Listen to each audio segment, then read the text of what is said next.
Hi, everyone. Welcome to day 6 of the Learn How to Study Abroad in 30 Days series. My name is Kimber. If this is the first video that you're watching of this series, I would highly recommend that you go back and start with videos 1 through 5 first, just to get caught up. Throughout the course of this month, I am taking you through practical steps that you can take to begin planning your study abroad journey. So in today's module, we are going to be talking about the key players of any study abroad journey. So this includes your parents, your other family members, advisors at school, and other people who are within your circle that could have influence on your study abroad journey. We are going to get started now. So today's module, we are talking specifically about key players of your study abroad program and how they're going to fit into the overall journey that you are trying to create here. So when it comes to determining the key players in your journey, with my experience of obviously going through study abroad multiple times myself and now coaching so many students, one of the things that I find is that you sort of think about the key players out of context a lot of times. So it's like, you know that there are other people that have to be involved in this process. But I think that it's often sort of left to the end, and you never want to do that. You want to get people involved as quickly as possible. So who are going to be the key players in this process? We know for most people, it's going to be start out with your family, your parents, and your close people to you in terms of relatives. And one of the things that I often hear from either other colleagues or people that are in this space is, particularly for students, since study abroad is so university and college level focused, is why would students at that age group be interested in what their parents have to say? Don't you just fill out the application and then you go? Well, we know that that's not realistic. For the most part, a lot of students at that age level are still very dependent financially on their family. And so they're going to need to be part of that process, particularly if you want them to pay or to help you finance it through a loan or whatever that's going to look like. Also, too, you're going to need that support system. That is something that a lot of students either don't really think about in terms of maybe they haven't really heard the importance of it, or maybe they just hadn't really thought it through, is that there is a lot of support that's needed throughout study abroad, whether it just be you're having a hard day, you need to call home, or if you just need some extra money, whatever is happening. So your parents definitely play a key role. Depending on your relationship with them, they may play more of a role than others. I know there are some parents who can be very tough about it and a little bit more strict about it. And like I said, in a future module, we're going to talk specifically about convincing your parents to study abroad if you are having that issue. But parents and other extended family members that are going to be close to you in making your decisions play a role. You'll also want to consider the fact that your school plays a role. So we've talked about this a little bit in the fact of you'll want to make sure that this is a working relationship with your school as you're trying to make this decision, regardless of whether you are doing a faculty-led program, an institutionalized program, or if you're going to be doing something that's more independent, you want to make sure that it's going to work out. So whether it be you're sitting down with your college advisor and trying to map everything out and say, well, I'm doing an independent program, but I want to figure out what is going to be the best time period for me to take this program. What are the credits going to look like that I'm going to be getting? And how is this going to work out for me overall?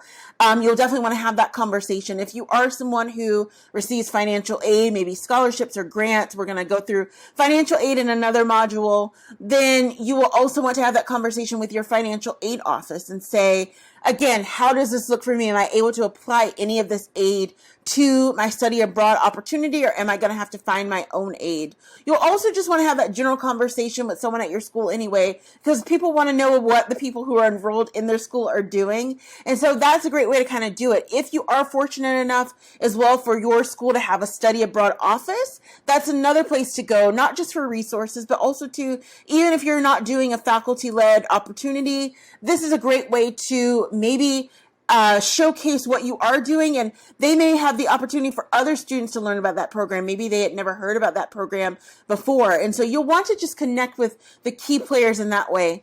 Also, last but not least, on campus and off campus as well, from an academic perspective, anyone that's going to be able to help you with your letters of recommendation, you'll want to think about those people so they would be considered a key player too.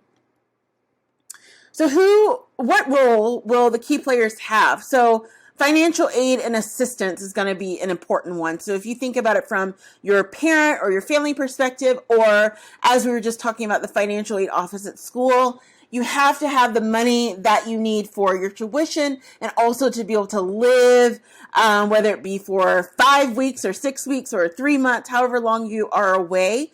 So your key players will definitely play a role financially.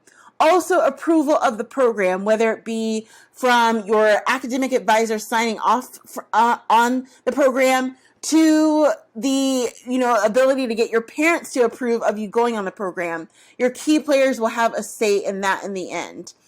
Course credits, as we've talked about it a bit in day 4 and day 5. You'll want to make sure that whatever course credit you are getting, or even if you're going to forego the course credit, you're fine with that. How does that work out for you? Are you still going to need to complete different courses when you get home to make up for that, or to make sure you're on the right track? Or if you are able to get the course credit from your study abroad transferred over, are you going to be able to get all of the credits, or are they taking some of the credits? What does that actually look like? You'll want to have that conversation with someone at your school and with the key players. Assistance with passport, visa, and other needs. Now, depending on how your program works, this may come after you've been accepted, or for some programs, you have to front load all of this in the beginning. So a lot of times your key players will be needed for this, whether it be for your visa, whether it be for your passport, getting that in place, or making sure that you're submitting the right documents for the program, what they're looking for. These are things that your key players can help you with in the long run. Last but not least, those letters of recommendation.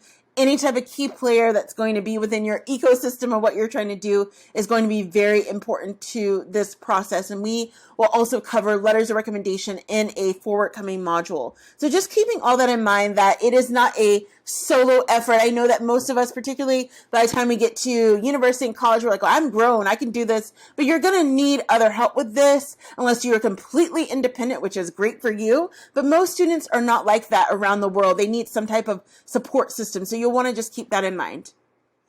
So what is your timeline for working with key players? So I always like to say, I particularly emphasize this when you're thinking about letters of recommendation, and we get into that later on.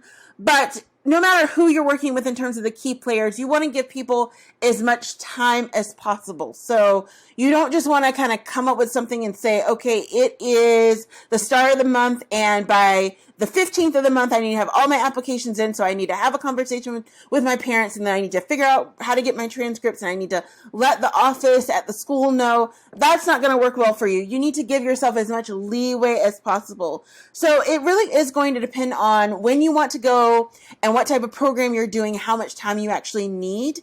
But you want to just keep in mind that creating as much time and space for yourself is going to be important to get this done, because as I keep saying, and I will continue to stress, it's a commitment. This is not something that happens overnight, and it is a multi-step process. And now you're seeing that you need key players and other people coming in to help you with certain things. You want to make sure that you're giving yourself enough time to be able to accomplish it, because you want to do it right. So definitely consider, as you start thinking about the programs you want to apply for, who are the key players and what does that particular timeline look like, and what are you going to need from them to help you along with this journey. So I hope throughout the course of today's module, you got some ideas of thinking about who might be the key players in your life for your study abroad journey. As I mentioned in the video, I am going to have a video later on in this series that talks specifically about parents, because I know that parents and guardians specifically can sometimes be a bit of a tricky subject to approach when it comes to study abroad. Just like anything else, there are some parents who are really giddy about it and others who have to be more convinced. So I'm going to help you be able to do that. If you have not had a chance to download any of the free resources related to this series, definitely check in the description box and get started with those. Those are there to help guide you along throughout these 30 days and beyond. I am so excited to continue on with you, and I will see you tomorrow for day 7.